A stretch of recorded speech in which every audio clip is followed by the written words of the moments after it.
thank you so much for coming. We appreciate it when you kind of invest your time to come to kind of speak with us, discuss, and learn a little bit more about what we do. So there are 4 of us here. I think you know, hopefully you know all of us. My name is Gene. I'm the elementary school principal. All right, we're here with Sarah, Lori, and Joy. They're here. So we're our co-presenters today. And we're here to talk about literacy in the elementary school, specifically today with reading. And we're so excited that we get this opportunity. I guess what I'm used to is having these talks regularly and even having things like literacy night or math night, so we can share more of what we do, invite you in. So it's no, we don't try to keep it a secret. And I think the more that you know, then we can kind of partner together to benefit your children and our school. So we're so excited for this. We're also thinking about different ways, whether we do like a literacy night to invite you in, whether we'll think about a math night. We're just so excited that unlike my first 2 years here, we haven't got to do this as much. So this year it's been so wonderful, but thank you for being part of this. Thank you. Mm-hmm. All right, as always, we start with our mission and our student profile. And we're really taking this to heart, especially as we look at a strategic plan as well, as we look at what ASD is going to be like, in the next year, 2 or 3 years, right? And one thing that we really discuss is about challenging and inspire every student. And I think that's what you'll see in terms of some of the things that we're doing, especially in literacy, that we want to reach all learners. Specifically, we'll talk more about reading, but of course, in all subjects as well. All right, so today's outcome is quite simple. We want to share a little bit more, or a lot more about what we do, and also why we do it. And one thing I'll put out there, because maybe that's on people's mind, is recently there's discussions about things like the science of reading, what reading is like, the units of study, lucid copying. So whether you read articles in the New York Times or different podcasts, just to let you know that we, I guess teachers have known about kind of differences in reading instruction for many, many years, and we'll share some of that. Some people call it the reading wars, and I think that's a little bit sensational because there's always been this in terms of different ways to teach reading. So hopefully what you'll see is kind of our philosophy in terms of on instruction, particularly in reading, as well as what we do that is not subscribed to one or the other. It's really in terms of best practice, what we believe as a school, as well as what's best for students. Because we know, coming out of just any textbook or any program, it's not going to be anything we need. So we'll tell you a little bit more about that. So also, there are sticky notes that I guess just with the size of the group, our aim is to kind of present for about 30, 40 minutes and then invite you to a discussion. Hopefully we can get to all questions, but if not, along the way, we're going to save the questions to the very end. So if you can write your questions down along the way to address them, and if we don't get to them, please hand them in, and we promise that we'll read each one and respond to each one. So hopefully we can do it today in this session, but if not, we'll definitely answer all the questions that you may have. Sounds good? Okay.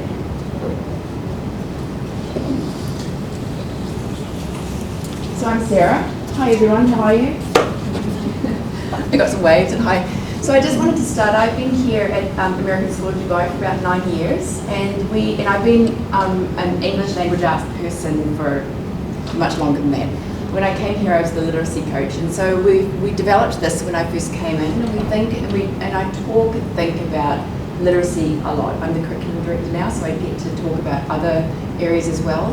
And literacy really is a passion of mine, so I geek out on it a bit with Laurie. So we just wanted to talk a little bit about the history, about where ASD has come from and what's happened in the past, and then leading up to what we really know about reading so far. So this was written in 2017 by a group of teachers and faculty from high school to elementary. And we really just looked at what do we believe. We used the Common Core. What do we believe about reading and writing and speaking and listening and language at the American School of Dubai? So when people come in to teach at our school, this is what we want them to be thinking about as they teach. And this is what we want our students to be thinking about as they learn. Is there anyone in the audience, anyone here that would like to read this for me rather than hear my voice? Do we have a volunteer to read? Thank you. English language arts at the American School of Dubai equips students to unlock the power and beauty of language and literature. With intellectual curiosity, students engage in expressive communication, active reading, and reflective thinking. Students use the art of language to participate in a shared experience of impact. Thank you. And I think it's really important to talk about the art of language because it's not really, we know that with literacy, it's not a step-by-step singular line. It's a messy line about how we learn to read and write, and it's something that we are always thinking about, we're always researching, we're always looking at. So more than 10 years ago when we came in, I don't know what happened before that, but we really wanted to make sure that we had vertical alignment in the elementary school. It's really important that our teachers are speaking the same language so that our children are getting a direct pathway, and that making sure that we're cycling through what is being taught so that there are no gaps in what the students are learning. So we adopted the reading and writing units of study 10 years ago, and when I came in, it was one of my roles was to work with teachers on the reading units of study. And at that stage, new reading units of study had come in. We had the old ones, we updated to new ones because they'd been updated, and we know that there's more versions coming out as well. And these really gave our teachers a common language, it really gave our students a common understanding, and the workshop model is just, we use it in science and in social studies as well. It's a model of learning where the students can get some explicit instruction, and then they get practice, and the teachers work with them to raise the level of learning of where they're at. So we adopted the workshop model more than 10 years ago, and we've used it ever since. It works well. So we wanted to talk about what we know about how our learners read. And this is Scarborough's Reading Rope, which came around in about 2001. If you Google, and it's really relevant today, lots of people are talking about this. And what we know is that sometimes people tend to focus on just language comprehension and knowing the message of the text. And sometimes we sort of move back into just that phonics and the phonological work and just work on that with students. But we know that students need both of these things. And we start, a lot of this is what we do in early elementary school. If you Google this, it'll come up and you'll be able to read it. But this is what we do in early elementary school. We have to do these things, and the students start off doing them by themselves, and then they weave together and they get stronger and stronger. This is something that we do from kindergarten right through to, it keeps on going, right through to high school as well. But these are things that we weave through, and as we weave them through, they get tighter and tighter until in the end we get skilled readers. But we can't have skilled readers if we just focus on phonics, and we can't have skilled readers if we just focus on language comprehension. We have to be explicitly teaching all of those things, and the students have to be explicitly practicing all of those things so that they can become skilled readers. And so the more we practice and the more we teach it, the more they get automatic and strategic about it. So when we think about the stages of reading development, we think about the different stages. You'll see this with you've all had preschool kids, and so you all see that pre-reading stage where the kids say, I mean, for me it was Little P. I read Little P to my daughter so many times that she could read it as a 2-year-old. She could even read it with her eyes closed. But she knew that a book and that text held meaning. She practiced her writing. So at their pre-reading stage, kids are pretending to write. They're picking up pencils and crayons. They're doing lots of pre-reading. They're getting lots of read to, and they understand that text holds message. And that's all of that preschool stuff that we do with them, talking and listening and growing skills and getting them to listen and rhymes. And the initial reading and decoding, it's grade 1, it might start a little bit later, and it can go, a little bit earlier and can go later. The initial reading and decoding is when we do a lot of that phonological awareness work with the students, and we really think about what does it sound like and what does that look like in text. Because we know that speaking and listening and talking and walking, they're natural. Our kids learn them anyway, but we also know that reading is not a natural thing. Kids don't just pick up reading. We know that we have to teach it. It's not just a natural thing. So this is where we do a lot of that initial work with our students. We think about letters and sounds and how they go together and pulling words apart and pushing them together. That happens a lot in grade 2. And then by grade 3, they start pulling it all together. And the kids start reading more fluently. They start thinking about all that work, that word work that they've done and all that decoding that they've done here, and bring it all into 3rd grade. Grade 5s to 8, we really talk about reading for learning. So here we're about learning to read, and this is about reading to learn. So we talk to kids more about deeply understanding, deeply comprehending text, pulling ideas out, thinking about the theme of a text or what the author is trying to say, or pulling out quotes and how to do that sort of thing. So that's now reading for learning, and then there are stages beyond that as well. So that's just for elementary school.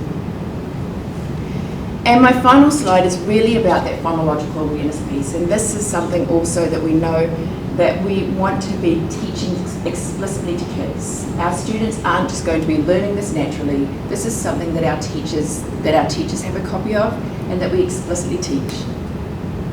And so it starts, and a lot of this is about listening and about really thinking about how do I listen to a sound and think about those different parts of a sound so that I can move it into writing about that sound. So this is really the least complex to most complex, that rhyming. So when we're saying nursery rhymes to our kids and we're singing songs, it's not just because it's fun, it really is teaching them to listen. And you might say the cat in the, and when the kids say hat, they're thinking about what rhymes. So they're thinking about those alliterations or things that sound the same at the beginning. Then moving into that segmentation. So hearing words in a spoken sentence. So getting them to understand that a word goes in a sentence, it's not just a sound. Thinking about syllables, and we talk about the ways that we're going to tap out a syllable. So if we have sand, it might be sand, or it might be Sarah, but we're tapping out syllables. Teachers, it depends on the grade level how teachers do that. We encourage to not do syllables by clapping, because with clapping there are two different motions. It could be that and that. So we kind of do the tapping on the arm, or the tapping with the fingers, but not the clapping. And then the onset and rhyme, and so that's really the beginning of the word and the chunk at the end. So that helps us in our writing. If I have s and I can also have and I can have and. So that really helps students understand the parts of sounds and words, and then it becomes to hearing those individual sounds, s, and. So really hearing the individual sounds, which really helps them understand how they might write text as well. We don't expect them to be doing all of this by the end of grade 1, and sometimes they're chunking sounds together, and in 3rd and 4th and 5th grade they're still doing this sort of thing where they're thinking about what are the sounds I hear in difficult words that I'm writing in text. So that's their phonological awareness. So anything else that you would add, Laurie, for that? No, I think Sarah covered it, but some of those things that happen like at the least complex are just things that kids play with words. You know, when they're little, they'll start just making up words and they'll rhyming words like may, K, you know, and they just go on and on. And so a lot of those things are just exposure of things that they do before they even come to school, but then we reinforce them along the way. And then in school, about where Sarah was at the syllables, that's like an important part. That sentence segmentation, it's so important to know this is a concrete word, so when I write it, I know this is a word, this is a word, this is a word. So there's a lot of things that come into play. And these are all big concepts that we have, that we explicitly teach to get students, because it's not naturally learned in their brains. Okay, thank you. So, hi, Mark. So, I'm Lori Fisher, and I'm the literacy coach. This is my 4th year at ASD, and I also am a huge literacy geek. I've had lots of opportunities, even at the university level, to teach some reading courses. So I'm reading research all the time, looking at things, just exploring it, and thinking about all that we do in the lens of care for your child and how your child is progressing and learning to read. So we look at different things that students are doing, different things that teachers are teaching, and how that like all play together. So that's a little bit about who I am, and then we'll talk about balanced literacy. So balanced literacy is this term that means so many different things to different people. It has a negative connotation to some people, like that we only do whole language and we only teach this, and then it's kind of a guess or just cueing systems for phonics. You can read articles or the New York Times that makes balanced literacy sound a little bit like that. To some people, balanced literacy is a weighted scale. Phonics sit here, comprehension sits here, and it really is that balance. And that's really who we want to be and believe that we are, and what we're trying to do and the resources that we're using, that balance. So when you think about your journey into reading, does anyone remember like how you learned to read? Were you a whole language person? Did you start to memorize words? Were you a lot of phonics? So just a smile if you remember, you don't have to share, and some of us just know that we just learned to read. Some of us can remember, in my age category, it was Dick and Jane. Dick and Jane was in front of me. I learned to read at a very early age, probably memorized those words and then began to make sense of that. So we know so much more about how the brain works than we did when I sat in kindergarten or in first grade, and we are really cognizant and always thinking about what new research looks like. So I'm going to explain to you a little bit more about what balanced literacy looks like at ASD. So I'll read this to you. A balanced literacy approach that combines holistic and systematic explicit instruction and incorporates daily reading, writing, and word study is critical for our learners, including those with significant disabilities. Balanced literacy models focus on a variety of reading and writing experiences. So explicit instruction, I think, is an important word or two words to pull out of that. It's not haphazard. It's not just kind of a guess and go. It is explicit instruction. So daily our kids have phonics experiences that include teacher-led instruction. It's 20 minutes for K2, first grade, second grade is about the time that is suggested. And of course, some days it might run a little less or some days a little bit more. And there's a portion in there where Sarah talked about the workshop model that's a mini lesson. A teacher explicitly teaches something to students. And then students have what we call rug time, which is from RTC units of study, where they're on the rug with a partner, they're manipulating, doing something, they're practicing, or in their books, learning what they're doing. Our phonics experiences also include letter sound relationships, all of those things that Sarah said that are part of phonemic awareness. If I can't actually hear a sound and know that this is a sound, and a sound is a distinct part of a word, then it's difficult for me to transfer that into reading, and it's difficult for me to transfer that into writing.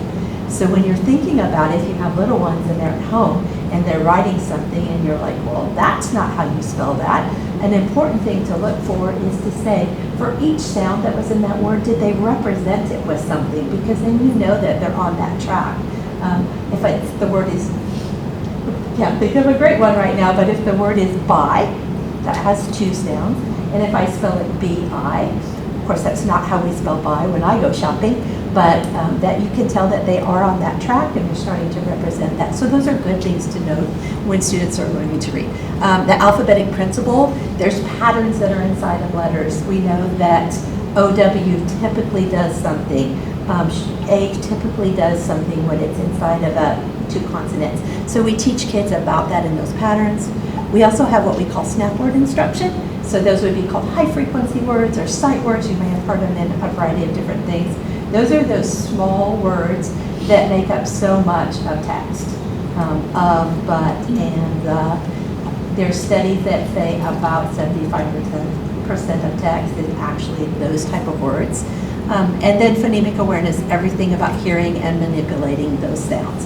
So that's rhyming, being able to change in the word may, being able to change the to the ba to ka. Reading experiences. So we have in our balanced literacy, we have all kinds of reading experiences that are included in our program. Read alouds are one. It allows children to access text, vocabulary development, in a variety of genres. Shared reading, where we have big books or we have a book in front of students and a teacher, and the teacher's able to model and teach reading strategies. Interactive reading. I read some, you read some, we talk together. Guided reading, most students are involved daily in a guided reading, or they may be involved 2 to 3 days a week, depending on the structure in the classroom or the needs, but that's where the teacher reinforces the skills that are taught, practice strategies, and engage, and that's where your student sits with their teacher in a group of 3 to 4 students that are on similar levels for reading, and then practice their reading skills. And then independent reading. So independent reading is part of our workshop model. I have a mini lesson. I get to go practice in the book that I love. So when I was in school, we all had the same book. We had a Basil. It was a great big book, and we all read whatever it was going to be, like all at the same time. And we actually then did like round robin reading. So I would count down and I would say, I'm the 18th paragraph because my name falls here, and I would practice my paragraph and didn't really focus on anything else. But our students get the luxury to be able to choose a book that they love and to be able to practice with teacher guidance inside of that book. And then we're not talking quite as much about writing, but writing the same kind of thing. We have interactive writing, shared writing, guided writing, independent writing. So in our balanced literacy, explicit instruction and all kinds of opportunities, multiple opportunities for students to practice. So does ASD teach phonics? Yes, we do. So in our KG2 to grade 1, early literacy concepts, phonological awareness, letter knowledge, letter-sound relationships, spelling patterns, high-frequency words, word meaning and vocabulary, word structure, and word solving. And I'll also say that in our pre-K and our K1 are the precursors. Those things are happening at the appropriate level in those grades also. And then in grade 2 to grade 8, like Sarah said, we're starting to get on that path where we're reading to learn. So we're still helping students with letter-sound relationships, spelling patterns, high-frequency words, word meaning and vocabulary, word structure, and by word structure, prefixes, suffixes, morphology. Where did the word come from? What are all of the different parts that come in that can help you with a multisyllabic word understand what that word means, and word solving. So the resources that we have, Teachers College Lucy Calkins is our primary resource. So we have the units of study from K2 to grade 8 at ASD, and we have reading, writing, and then phonics for the units of study. So that's our primary resource, but we also have other resources that sit in teachers' classrooms. When I mentioned that from 3rd grade on up that we're exploring more about how words come together, our phonics from TC is K2 through grade 2. From grade 3 to grade 5, we have Words Their Way, which is all kinds of words and how those patterns work together, what AU does or what OU does in bow, cough. And then we have a resource, the Primary Comprehension Toolkit, and we have an Intermediate Comprehension Toolkit that sits in all of our 1st grade through 5th grade classrooms, and some shared ones in K2 to help with comprehension. We use Jennifer Saravello's work, reading strategies for those guided reading groups or strategy groups. When I bring my book up to a teacher, we practice a specific strategy. We look at where students are and the next steps in their trajectory, which comes from our literacy continuum book. And then for some students, we have the program of rewards to help with reading skills, SIPs, and our leveled literacy intervention. So to here sits for all, and this would be for some. And if your child is getting support with some of the other resources, the teacher will would have contacted you, had conversations with you, and share information about how your student is progressing. That's me. Can I switch to the okay. Morning, I'm Joy. So just talking a little bit about assessing, because we know hope is not a plan. So we have lots of resources, and how do we know that the work we're doing with students is transferring into their own practice and their own work? So one of the big pieces with the workshop model and with balanced literacy is that there's a small component that initiates that whole group instruction. The rest of the time is used in independent instruction, independent reading for children, and small group. And that's where we gather a lot of data each day. So some of that work is done by leaning in and listening to students read, working with things like Alconen boxes. What's the sound you hear? Push the actual manipulative into that box. Teachers are taking anecdotal notes. Like, I'm listening to this child, I'm noticing that they're scooping up words across a sentence, it's sounding fluid. Or I'm listening to this child and I'm noticing that each time they get to a short U sound, I'm hearing a short I sound. Okay, so that's something that I can teach into. I'm noticing when we're doing Alconen box, this child is moving a chip or a marker for each sound they're hearing. Or this student is confusing some of the sounds and putting 1 or 2 representations when there might be 3 or 4 sounds across the word. We're also looking at transfer work with children with Post-its. So children are reading independently. I might be writing down a word I noticed, or I might be writing down a big idea I'm getting. What kind of comprehension or word work am I getting in my own reading? As well as writing. Writing is one of those big windows, and even down with our K2, as soon as we see text and students starting to write across paper, we start to see what's the transfer, what sounds are you hearing, what sounds may you not be hearing, are you representing a symbol for each word, and as that starts to stretch, how many sounds are you hearing in those words, what can we see as maybe using and confusing, because that will happen frequently until we're using things more conventionally. So that is a big piece of our work as far as monitoring. That happens every day with each child. Then we look at, okay, so how do we assess it more holistically? Some of the things that we use are benchmarking and progress monitoring. On benchmarking, one of the large systems we use is the Fontes and Pinnell benchmarking system. It looks like a series of books through the alphabet that show the complexities of text, not only in print, but in comprehension. So a child will read a story, the teacher will be listening to the decoding, how the child is sounding out the words, their fluency. The child will talk about what they understood from the text. They'll also be asked questions. Some of those questions will be literal, you can find them in the text, and some of them will be inferential, like what might have happened after the character did this, or why might the character have said something like this. So that gives us some more information to help us know when we meet in small groups, what kind of instruction are we focusing on. For example, a child may have a very strong literal understanding of a text and be able to tell it very clearly, this is what happened in the story, and may struggle more with what might happen when, and answering a question that they can't find in the book. So that would be some work with inferential. Now, those are done systematically throughout the year with all students. And we also have what we call progress monitoring, because we know just by stretched out windows, we don't have enough information about how kids are progressing more frequently. So progress monitoring, we also use a running record type of system. One of them is the DRA. And again, it does that same type of work, but in shorter increments and closer, so we can see what progress. If I'm trying to work on that short U sound instead of that short I sound, am I seeing that progress in their reading? Well, I'm going to do some work with it in the next 2 weeks with a child in small groups, maybe with a few other kids who have the same need, and then I'm going to be checking again. Is that happening?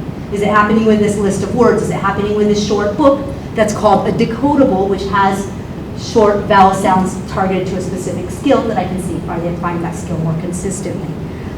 Also, we're assessing in the small group work. So these are 2 different types of readers that children will sit down. There might be a group that's working on, for example, I'm working in an ebook and I'm just starting to look at inferential work. It's a big one, right? Or characters and development of characters. And so I might have a small group. If I'm looking at inference and development of characters, I might be looking in textbooks that we call our guided reading. And so it's like a real book. It has like very strong ideas and concepts. And I'm looking for the thinking around that type of work. If I'm looking for the child who's using a short U instead of a short I might be doing some work in these type of books, and these ones we call decodables. And so while they do have strong content, they also focus a lot on a phonetical pattern that we're looking for some growth in, some using and not confusing, and that's the type of work that we do with those. Something else we do is a lot of work with word sorts, and so this is just one of the samples.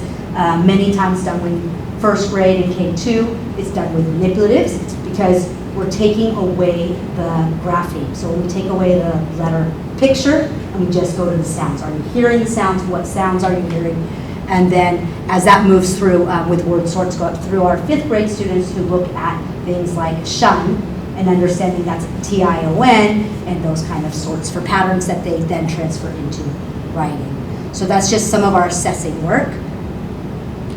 And then how are we supporting? So again, hope isn't a plan. So we have MTSS at school. This is a multiple tier support system. This is for all of our students. Universal is what we call tier 1, and that's the core classroom instruction. That would be if you enter the classroom, everyone gets that instruction, that lesson. And sometimes for students, that's it. I got it and I'm able to transfer it, and now I can see it in your own writing, your own reading, and we see that you are able to learn and transfer that skill with that lesson. When that is not the case, then we start looking at what we consider more frequency, more intensity, or maybe different. Because maybe we're doing some transfer into writing, and I'm working on some sounds. I'm not ready for this writing work right now, and so that's when we get targeted, and that's what we call our Tier 2. And if your child receives Tier 2 support, what it looks like is across a week, there'll be additional moments that they'll gather with teacher, maybe one-on-one, maybe 3-to-1, and do specific work around a skill that they're reinforcing and practicing. Teachers communicate if your child is receiving that type of support. Teacher reaches out and says, we're going to be working on targeting some comprehension work. We're going to be using LLI, which is one of our support programs, to do that. And we're going to be progress monitoring, which means that that's checked frequently across the cycle, usually around 6 weeks, to make sure that we're getting closer to meeting the goal that's the instruction is targeted towards. So this is just more and different. And then if it's intensive, that's definitely frequency and intensity is much more. And that usually means it's looks different than some of the work that's happening in the core classroom instruction. So this might be, we're working on writing short E words. I'm working on identifying the short E sound. And this one I might be working on letter sounds that are consonants and not quite working on the vowels yet. So that's what that would look like. Often when students receive intensive support here, they might be working with a learning support teacher. However, there might be students who are receiving Tier 2 that are with learning support teachers, homeroom teachers, or even IAs. Now, since we work with the whole child, we do this not just for academic systems, which is called a response to intervention. We also do this for behavioral systems, which is a positive behavior intervention and supports. So we look at all of the child and how can we best support every child. All right, my part. So thank you for listening to a lot of kind of what we do, but as you know, it's great that teachers teach, but in the end, it's our students learning. So we want to show a little bit of data on that. When we look at data, of course, we can talk about the ongoing data, what we see in the classroom every single day. We also do different benchmark assessment that teachers assess, and we can share that with you. But today we thought we'd share a few items that are more external. It's one thing for us to say that we're doing a good job, but who else says, right, some external source, so we'll share a couple of items. So the first item is called Acadience, and it is a universal screening tool. As you can imagine, in the early grades, there's not a lot of standard assessments that can assess reading, right? So of course we do that in the classroom, but what we started last year, the year before, is a tool it's more to catch its early signs. So it's not extensive, it doesn't take hours and hours to do, but the purpose is for us to screen out kids that may have some reading challenges. We want to do that early, right, so that we can explore further. So this is something that we implemented, and most kids would go through this twice a year. Some kids would do this 3 times a year, depending on the needs of the students. So this is data from last year, and as you can see from the colors, blue is above the benchmark, right? Green is at the benchmark, yellow is below the benchmark, and red is well below the benchmark. And this is something that we would kind of expect to see in the normal curve. And we know, and I don't think it's realistic that everyone is meeting or everyone is exceeding, right? If you think about in terms of just the general population of students, which also has implications on admissions policies and things like that. I know in a conversation I had with a parent before is, how do you get more blue and more green? Well, one thing you can actively do is change your admissions policy. But we believe that we should be following kids that have, that are mission appropriate, and we want to include the whole child and not just about academics. So this is benchmarked against, I believe, U.S. national notes. Yes. Yes, I just wanted to check. So this is our data from last year in terms of, you can see the beginning of the year to the end of the year that we are making progress and kids are moving along. The kids who are in yellow and red, those are the ones that we definitely identify and make sure that we provide the support that they need. So this is grade 1, last year's data. Grade 2, similarly, that we are very fortunate that we have kids who are strong readers. So that's a testament to the work that you do at home before the kids come to school, but also what's happening in ELC as kids are moving up in terms of coming through ASD. So once again, we have very strong readers coming in, and they are making progress. Okay, so that's up to grade 2. So so Acadience is done from K2 to grade 2, right? And it captures more of the early literacy. So what happens at 3 through 5, we can show you actually all students in grades 3 through 8 take the MAP standard assessment. It's called MAP growth. You know that they take the test twice a year in reading and in math. Okay? So what I can share with you is some of the data from this year. So we have different columns in terms of these. This is the median score for a student in that grade for this year in fall, right? And it's a RIT score. So some of you might have come to the MAP presentation. So when students answer in reading, I believe it's 42 questions. It is untimed, and it's mostly reading comprehension. During the MAP presentation, we also talk about the goals of reading at ASD, and MAP captures some of it. Obviously, when you have multiple choice tests, right, it doesn't capture all the things that we want, which is love of reading, perseverance, right, all these things. It captures some, which is important, but not everything that we do. So as you can see, where we compare, it's also against US national norms, and that's a representative sample of the schools in the US that take the MAP. So it could be public schools, private schools, it's all mixed in there, and that's done every 5 years. I think the last one that was done is 2020. So I think it's almost time for them to release the next set of norms. Is it only released in medium, or do they do averages as well? I have to look back. I think it's average. I think you're right. This is average, not Correct. median. Correct, average. NISA region is the region that our school is in, near East South Asia, Council of Overseas Schools, so schools that are like us in this region. So that's also the average score, and then the ASD scores are there all the way through grading. So this is something that we keep an eye on, and traditionally we do quite well, but again, we know this is one measure, and of course we look at trends. How are we doing over the years? How are the trends worldwide? You can compare to different regions. Unfortunately, you don't know exactly which schools. They don't tell you, but I think it's one piece of information.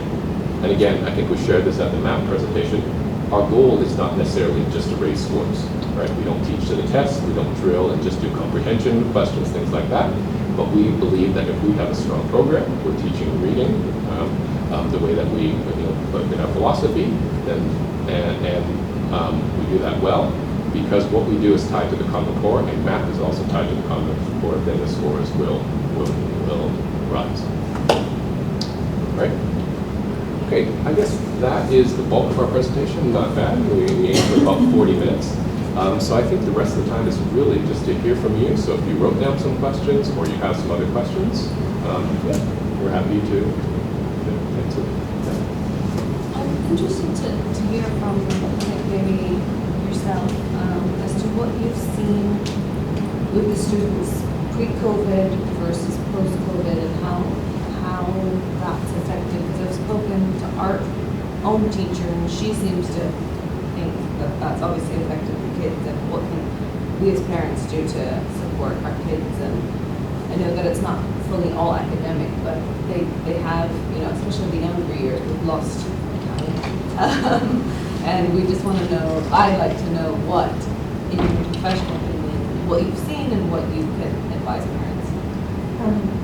I do think, of course, it did have a huge impact on the students in the younger years. All of those things we talk about were sounds.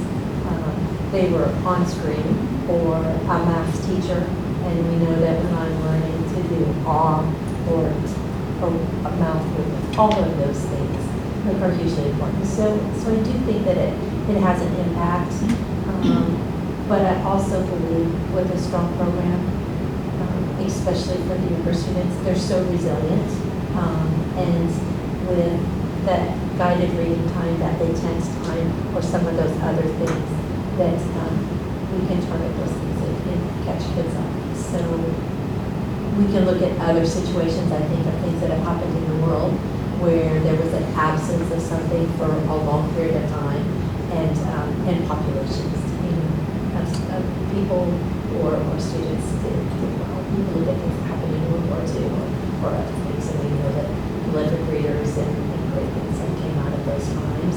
So I do think we identify those things, we target them, try to be very intentional to help students. But it would be, of course, and I don't know what studies will be done to measure like what was the impact, but it would be silly for me to not realize that there was a huge impact. And I can say for the most part, all of those shared reading experiences, even when they were on screen time or they were texting, those things are lost. But at home, I think it's so important to read with your child at every opportunity and to understand in those stages of reading that they're going to do, especially with students. There are some words that you may want to help them sound out, and there's words that you just need to read, or you need to tell them this is the word, because if we're working with just the phonics cards, and I have to sound out every word, I've lost my love, and I don't know what I read probably by the end. Like if we think about the word hippopotamus, I definitely can produce all of those sounds, but can I go back and put that back together? It's a lot. So in that reading time, having them work through some words that you choose, giving them some words and supporting them. But I do think that the whole reading experiences that you do at home are the most important thing that you can do as a parent. Just lots of opportunities to allow your child to love reading and to not have it be at a time or place where it's been shut down. Like that, I don't want to do this anymore because it was so much work. Did you say one and then two? On that note, so I'm actually more on K2. I have young kids, right, even through K2. So we started getting reading books. And I was like, to your point that you just mentioned, like being able to have decodable words. My son's first book that came home was a 5-year-old. You know, there was like words like gates, you know, silent A's. The second book came home with although. So how, and you had a picture of all the different resources, books that you guys are sharing or using. How do you guys think about like which resource to share, which ones to send home with the kids for them to practice? Because I was quite surprised for a 5-year-old to be having to sound out although on like a second book getting brought home from K2. So like when you pick these resources, how do you guys think about that? That's a great question. So when we look at those books, it does have like a level sometimes about what's appropriate for your child. And there's going to be words in there that they should decode. And then there's going to be words in all text that you can support, you can read. You can say this word is although, you read it together, they can echo read it with you. We would not want a K2er to sound out the word although. There may be some K2 students that know that. The word cat might be in there, the word might be there is, all of those kind of things, but it's hard. We want to have text, be text that is worth reading, and so it's not always just going to have every word that has to be decoded. So using your judgment as the parent, being able to say, okay, this word is although, and then they read other parts that they know. And so the books that come home are for practice, and there should be words in there that they can identify, words that they can share with you. Sometimes it's also really nice before they read a page to be able to have them look at the page and say, I know this word, and I know this word, and then to be able to do some echo reading in there and supporting words like although, because that has a lot in there, but we don't finding those kind of things in text, and we might have some predictable text where it's like, I see a hippopotamus, I see a monkey. We would want students to be able to read ICA, and then of course the support with hippopotamus donkey, some of those other words.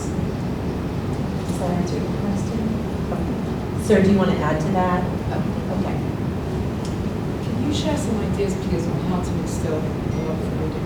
How can we support different ways to have it as part of our daily routine? I keep trying different things. Some things work, some things I get sort of pushback on. But I remember, I think last year there was a talk on this, and I thought that might be similar today. What can we do at home to really support? So I'll give an answer and then to send that off, but I would also let your child, I would have a routine, and I would let your child be the guide of when they've had enough. And so in part of your routine, if it's you reading to them and then practicing a short bit from a book that comes home. I think that's great. Letting them choose books to install that love of reading, have something that they're interested in, whether it's something that comes from the library or book shopping, but reading with them for that routine time until you can tell that that interest isn't there anymore. And I think I'm speaking more to the love of reading in that, more so than the act of reading. Because we do want kids to realize that there's rich, interesting text. Sometimes those books that come home, like the hippopotamus is up to whatever, they're not as interested in that. So finding what your child loves and then reading until they let you know, I've had enough, and being okay with that. Want to see that? Can I add a little bit to that? And I'm just reflecting myself as a parent. I also know that threats don't really work, and I tried a lot. My boys are not, I rarely see them pick up a book. So growing up, even though I knew the research, I knew what to do as a parent, I don't think I did it very well, right? I think modeling helps. Having those structures that allow time, all right, we are not going to watch TV or we're going to spend some time. And it's interesting that as I think about that and just as I reflect, not watching them ever pick up a book, even though let's go to Amazon, let's go to all these places, you can buy whatever you want, please, just buy a book, right? It's interesting that even as a teacher and as a parent, it did get through, even though the way that I thought they would, oh, everyone's going to pick a book, and we're going to have this wonderful reading night, we never had those. But I think another thing that I'm learning also is hopefully the rich language that goes with it makes a huge difference, because we know that when you read, when a child comes to reading, it's not just their skill, right? It's also what you experience when you kind of talk about different things, when you go on trips and all the life experiences, the sounds, the rhymes, the songs, they're bringing all that, so then when they actually read, they actually recognize they have this wealth of experiences. And I'd like to think that helped them. So I know that growing up, the boys, in terms of their math scores, were never great, right? And I knew, and I always said, okay, it's because you're not reading enough. But it's interesting that along the way, they probably did just enough. But unlike my daughter, who probably read a little bit more, never to the point where I see some of these kids in terms of what they're reading. It's amazing that I never unlocked that. But what I'd like to think is just have those opportunities, set up those systems, model it yourself, right? It's a time where you're reading, and I know I probably didn't do that as much, but that's what I'm thinking. I definitely don't have the answer that this is what you do, and therefore to be like this. As you keep trying, show your love of reading, give these opportunities, but continue to model that huge moral language piece that we can help with the reading. Another thing I would say also, choose books. We struggle with this with teachers in terms of trying to send home books that were just right, and we talk about that a lot. But we also know that when you're interested in a book, even if it's at a higher level, it's okay. It's not every day that they bring that book home on airplanes or fighter jets that they can't read. But every once in a while, if they can do that, they might have the incentive to, okay, all right, I want to learn that word, right? They might have all the words I don't even know. And we see that. Whereas as a teacher, I let them know you have to have the just right book all the time. That might not be as interesting as fighter jets or whatever you're interested in. So I don't know if that helps, but just a reflection in terms of, right, I think I know more now. I wish I did things a little bit differently, but I understand that. And I think there's each, some kids at this time, they read a little bit more and they're excited, but you can't force that because I know I tried. Is it suggested, I mean, our teachers suggest 20 minutes a day. My son's in grade 1. Yes. And I find that the window from getting home from school Yes, and bedtime is tiny. And you want them to also just decompress and have their own time once they're home. But then too close to bedtime, and it's, they're quite tired, especially if they're trying to deal with words and read words at their level of time. So I'm just wondering how to sort of incorporate it as a daily thing and not just on the weekend in a way where they're interested, they still have the energy for it. Yeah, and I think it's on your routine, and you're right, my kids have value sports or doing other things as well. I noticed read alouds were really good, even my 4th grade or 5th grade, even in 8th grade, they really appreciate that. Maybe it's because they also want to extend bedtime a little bit more, but that's a time where, they would listen a little bit more or engage, and even if I ended up doing more with reading, then at least we have that conversation and all the other benefits. It's not just about the reading, right? It's connecting. But you're right. We all try to do so much, right? We want to give all these experiences. But if you can set up a time, whether it's before bed, whether it's a different time, maybe just after dinner for a few minutes, right? I think it's hard, but yeah. I did want to speak about that, and I know that you've had your hand up, so you'll be next, and then you'll be next, and 1, 2, 3. So I do want to speak a little bit about that. One about when we know when we're eating, we don't have to eat healthy every single day. Sometimes we might have pizza for dinner, and then the next night we have vegetables, right? So it's the same with reading. You don't have to read 20 minutes per day. That's kind of what we would kind of aim for. But we've got kids that go to after-school activities, and then they need to go to bed, they have to have a bath, and have to wash their hair. So you might have one day where you read nothing. You just don't get to it. And you might have another day where you read nothing. And then the next day you might sit down on the couch with a book with your child and read for half an hour. And so it might be just that time. So really it's 20 minutes a day really is about how much do you read over a week. The other thing is Jean talked a lot about modelling.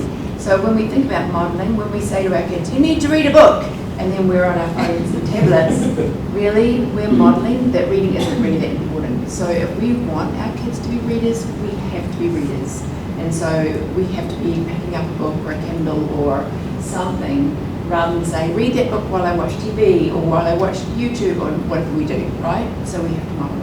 The other thing is just trying different things. With my children when they were in about, my daughter was about 4th or 5th grade and my younger one's 2 years younger, I wanted to do a read aloud and I suggested Harry Potter and they protested. They said, no. And so I said, let's just try the first chapter and if you don't like it, because my kind of rule as a reading teacher in the classroom was try the first 3 chapters. You can abandon a book. Some books aren't for you, so you're allowed to abandon it. But try the first 3 chapters. I read the first chapter aloud and they wouldn't let me stop. So really it is just trying things out. If you get through the first 3 chapters and go, oh, this book isn't for us, let's try something different. But it is about how do you show your kids that you're a reader? Because if you're not a reader, why would you expect them to be? The other thing that happened in about middle school, my daughter turned around to me one day and said, ugh, I hate reading. And for me it was like a stab in the heart. It was terrible. And she really stopped reading for quite some time, except only for school. And just recently, a couple of months ago, I walked into her room, I saw her light on. She's now a senior. I saw her light on at 2 o'clock in the morning on a school night and went in and she was reading a book and she couldn't put it down. And so it comes and goes. We know that sometimes they'll read a lot, sometimes they won't. Sometimes a 4th grader might get stuck on Diary of a Wimpy Kid and we think they're going to read it forever, but we know that they're not going to as an adult. So really it's trying new things, showing that you're a reader as well, giving them opportunities, dragging them to Amazon, to the bookstore and saying choose one thing. So yeah, it's really all those things. Yeah, 2, 3, 4. Yeah. So I have a kid in 5th grade, and just now you said about balance literacy. So the phonics, the coding, going hand in hand with comprehension. And one thing is important for comprehension is the background knowledge, as shown in the slide. So my question is it's more about how the school selects reading materials for 5th graders, and how is it possible for them to. Because reading is not just reading is taught in all subjects actually. If you can't read, you cannot learn science and writing. So everything is actually related to reading. And my daughter was asked to produce a piece of writing on U.S. and the invasion of Afghanistan, and they need to have a view on this highly political issue.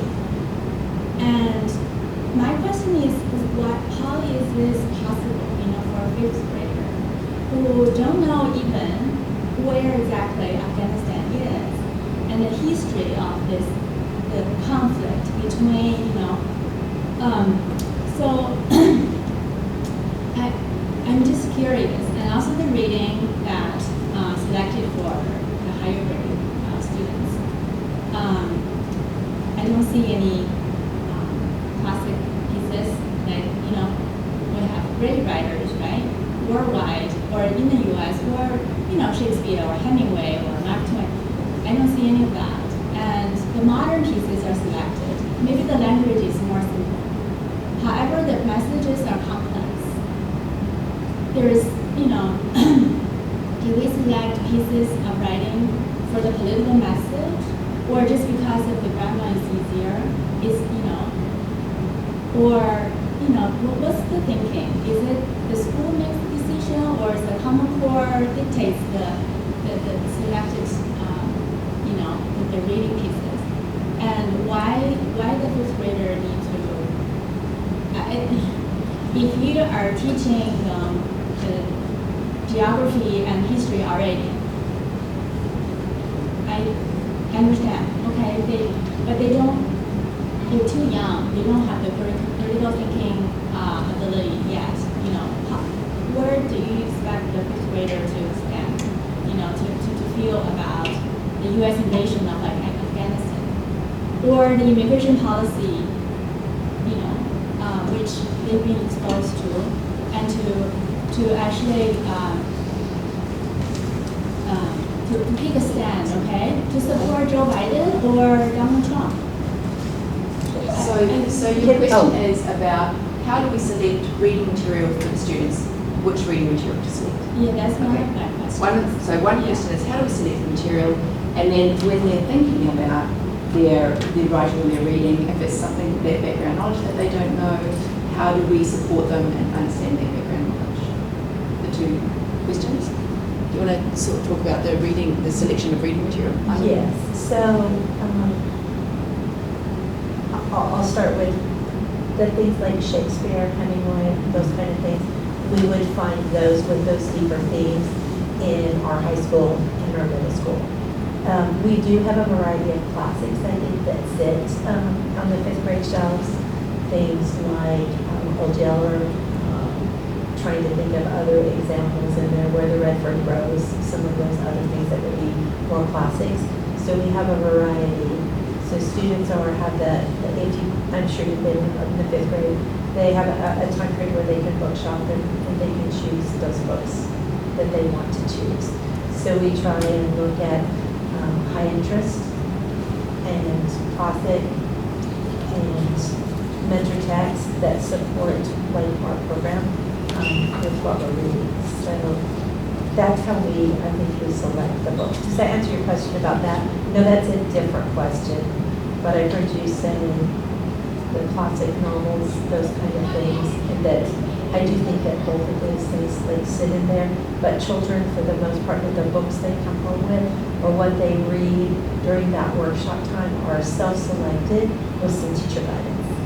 Yeah, I'm talking about the reading that the teachers are asked to read to students every day in the class. When the teacher is doing their read alouds. So we have that match our units of study when my lesson might be on a character element or a point of view or how the theme is.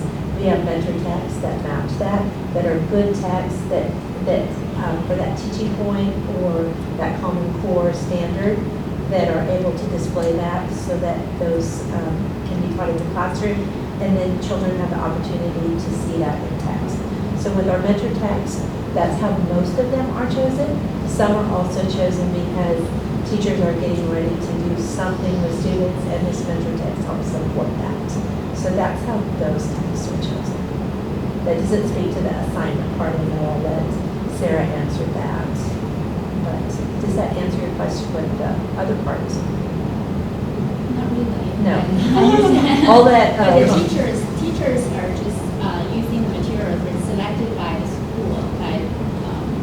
Not the teacher don't have the freedom to give the text.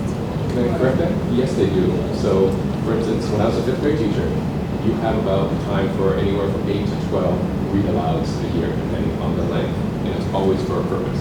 For instance, recently with a visiting author, they might be reading a text right to as she's coming next week. If we have a unit on historical fiction, I would choose the historical fiction text to model what we're going to do. If it's realistic fiction, fantasy, whatever it is. So I get to, along with my colleagues and the literacy coach, what is a text with this purpose that I will model, right? So it's not so random and it's not prescribed to any teachers. So we don't tell teachers, you have to read this one. What happens generally is fifth grade probably chooses from them, right? based on their needs, based on what they're doing, same with fourth grade, so you don't have that repetition, so you wouldn't have that where you wouldn't have number of stars in grade 3, 4, and 5, it's for a reason. So that's generally how they choose books. Are there one-offs? Absolutely, as teachers come from different schools, different backgrounds, oh, this is a great book that would serve this, and they would share that. So generally, that's how they choose the read aloud portion. For students, we want a balance between choice, we know that's very important, right? As well as gentle nudging and encouraging, right? Reading different genres is important to us. So for if you're only reading realistic fiction, and you're writing something on fantasy or something else, teachers would nudge that. I know in the last couple of years, I would say graphic novels are really important. As a parent, as I come home, I would think the same thing. Why aren't you reading what I think you should be reading? But I think that value, and that's even a harder fight when you say, okay, you need to read this. But getting involved and knowing what book is in there, asking our wonderful librarians, right, our STEAM specialists, as we make connections between reading something about nonfiction and science as the unit comes up, right? I think all those discussions are really valuable working with your child, or what are you bringing home, noticing, and also sharing with the teacher, right? I'm noticing some of these things. But we want to balance between student choice, maybe appropriate level, or just in what's the purpose. Maybe it is sometimes for fun, so it's a graphic novel comes in. If all my child brought home was graphic novels, I might be a little bit worried. But as we know, a lot of the picture books and graphic novels, they're also rich in meaning and text. But we want a combination of that. But it really starts with the child, what's best for the student, and student choice is really important in that. Just one more thing, sorry. Yeah. In terms of what she's talking about, is also the complexity, right? And so how do you manage the complexity of the text with historical information and then trying to make judgment on what might be right or wrong coming with a point of view? That's the question. Absolutely. So if I think of the example they gave, and I'm not that familiar, my guess is you're not writing everything on the history of Afghanistan. Because even I don't think I can do that. Maybe some of you can, I can. My guess is they probably read an article and have an opinion on that. It's probably my guess. The material itself would be teacher selected among these. Because I don't think we ever, or we should, say go into Google and find everything you can about Afghanistan. That's not the way to do it. Instead, here are 2 articles, maybe opposing views. Which one, right? So then it's very targeted, very specific. So if I use the example, I was talking about Harry Potter, and I was here, and I heard that in my last school, we actually moved Harry Potter from elementary school to middle school. It's not to say that we're trying to censor. We thought, you know what? There's a lot of rich books that are appropriate for a 3rd grade or a 4th grade. Could a 3rd or 4th grade child read Harry Potter? Absolutely. Right? But if you read it, you know some of the themes, right? Some of them, right? I think you enjoy it so much more when you have these rich life experiences that you can appreciate it. I know I love reading Harry Potter. When my child tried to read it, of course I encouraged her and read it together, and that helped. But I think there were so many other books. So I think that's when we talk about appropriateness, life experiences, like you said. Yes, you could read any Shakespeare book, right? You can. But would a child really appreciate that compared to all the wealth of great literature out there that our librarians know, our literacy coach knows, and our teachers know? So I think you work together, I think you can get some more appropriate books that way. One more, and then we're happy to stick around. Oh, 2 more. Promise 2 more. Sure. So you went through your philosophy and how your approach is for the literacy, which I appreciate because there's so much transparency on it, and it makes sense. How does that map across how is being assessed and what eventually goes on the academic record, right? Because how your philosophy and your approach reflects on the quality of the school, right? But at the end of the day, for the children and for them to move on to the next journey of their life is the academic record that opens the next door, whether it's university or what they want to do. So how does that tie, say, I'm doing this is what we're teaching, and then how does that get, overlapped with what is what are they getting, like what is actually getting written on the academic, is this the framework, like I'm testing on this framework, but we're teaching this way, are they mirrored, are they mismatched, like how do you guys think about that? And I'm not saying teaching for it, testing, but, just like overall framework. So one thing about the report card is we mark out to the Common Core standards. So that's what you'll see on the report card as far as the standards and benchmarks. As far as what other schools, like if you're saying going to a different school or something, just as our school, when people are coming here, in our admissions file, we get teacher recommendations, school recommendations, and it includes like what programs has a child been exposed to that they're coming from and going to, and that's something that we also share as well. And so that gives schools an idea of what type of philosophy and approach has been used with the child's instruction. We see samples of work, just as well as we share samples of work. Probably if any of you have experience of your child moving from one school to another school, that gives an indicator of that as well. Standardized assessments like MAP testing, Acadians, those type of things give information that all schools speak the same language, we could say, about those, because that's something that's transferable Standardized across. testing, so my question is, Yeah. how does your approach, like, map on top of what they're getting tested on and what Oh, they're okay. getting assessed? So like- the testing is slivers, I would say. So our approach is much bigger than what our testing does. So our Acadians testing really leans into the phonological awareness, phonemic awareness, and does that type of work to say, okay, how's our reading foundational skills looking like as far as a safety net, and what kind of support we might need as a screener to help us determine which students may be at risk and what type of intensity, frequency of intervention we might need to do.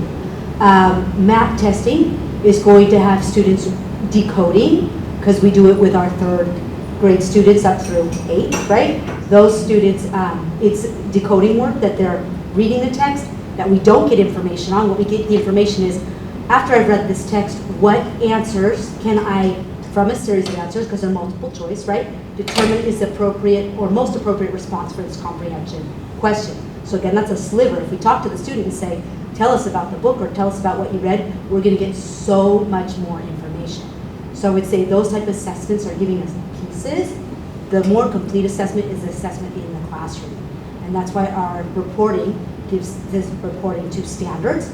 That gives more information, and then comments and teachers uploading student work and students themselves uploading it on Seesaw gives a much bigger picture when student-led conferences are coming up and you get to see portfolios and that type of work. You get a much better picture of what does it look like holistically for each child. I hope that answers. Question? And our last question of the day. Right. And mine was on the grade 2 Acadia results. So one thing that I noticed is when they came into grade 2 and they did the results, so the ones who are above average. I'm going to go back to the slide. Yeah, so go back to the slide. So the ones who are above average, that grade. Yeah. But then the ones who are in the middle, at benchmark, below benchmark, and well below, they have not increased. And so when you're talking about a trend and informing how you approach the next grade, so I'm wondering if that informs, so it looks like in grade 2, for example, the ones coming into grade 2 who are already at benchmark, below, or well below increased. And so how do you adapt your teaching so that the group coming in, you know that that's going to be an issue? Mm-hmm. And that's personal for me because my son came to benchmark, but he's falling behind, right? And so when I saw that, I was like, oh my goodness, that's exactly what's happening to my child. And so is that something that's also informing, how you're approaching the children as they're coming in? So if they came into, they have learning support, they reached benchmark, and then the learning support stopped. Does it mean that maybe coming into the next grade, they should have that learning support just to make sure that that foundation continues to be strong? So we do look very carefully at that. That's a very good question. Yeah. One thing with the Acadians is that the target is moving across the year, right? So the assessments look similar, but the target moves and gets harder and higher as the year goes along. Another thing we want to consider is sometimes at the very beginning of the year, I might be doing a more foundational skill with that assessment, and at the end of the year, I might be doing something more challenging. Our children who at the end of the year are showing like below or well below, that's still with us, and we're keeping that, and at the beginning of the next year, we're checking again. So for example, our children who are currently in 3rd grade, with this data from last year, we said, okay, so students who finished grade 2 below or well below, we're checking right away at the beginning in August and say, is that still a concern? Or are we seeing something different? Make sure that we have the intervention in place that we need. We don't just drop students because we say, okay, everything's met. We're checking again and saying, are we still there? Target keeps moving all year, and are we continuing to get the support the child needs? Sometimes it's with, like, as you mentioned, with like a learning support teacher. Sometimes it's with the homeroom teacher or the IA. But again, are the interventions the child needs getting received, and are they showing that progress? So we continuously recheck and progress monitor with all students. thank you so much for coming in. We want to continue the conversation. Hopefully we'll have more opportunities with us to talk to you here a different way. If there's a question that we didn't get to or you have further questions, would you mind writing a sticky note and you put your name? We promise that we will read and get back to each one. If you can leave it, I don't know where you can stick it, maybe put it with Jinsey, that would be great. But thank you so much for coming in. We really appreciate it. Thank you.